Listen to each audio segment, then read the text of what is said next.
கை காட்டுகிறார்கள். உங்களுக்கு தான் அந்த இடம், நீங்க உங்களுக்கு தான் அந்த இடம், உங்களுக்கு தான் அப்படின்னு சொல்றாங்க. ஆனா சில பேர் நடிகர்கள் கட்சி ஆரம்பிச்சு போட்டி மேடையில ஆடிக்கிட்டு போட்டி எங்களுக்கும் திமுக தான், ஒரு கவுன்சிலர் கூட ஆகல.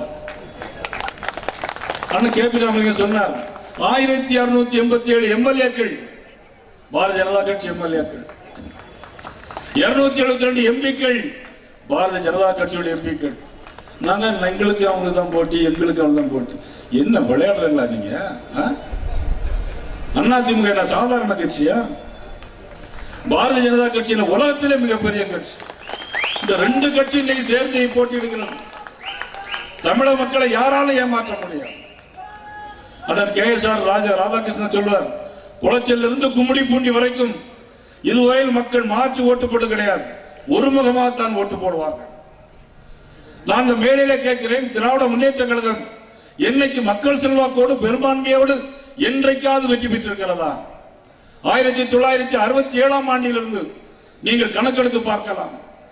புரட்சித் எம்ஜிஆர் 72 கட்சி ஆரம்பித்தார், 77 ஆட்சியை பிடித்தார். அவர் உயிரோடு இருக்கிற வரைக்கும் திமுக கிட்டத்தட்ட சட்டமன்றத்தில் நுழையவே முடியவில்லை. கடந்த தேர்தலில் கூட ஒரு தவறு நடந்தது, சிறு தவறு. இல்லை என்று சொன்னால் திராவிட முன்னேற்ற கழகம் ஆட்சிக்கு வந்திருக்க முடியாது. பகிரங்கமாக நான் சொல்கிறேன், வருகிற 2026 ஆண்டு தேர்தலில் தேசிய ஜனநாயக கூட்டணி ஆட்சி அமைப்பது உறுதி. அண்ணன் EPS முதலமைச்சராக உறுதி.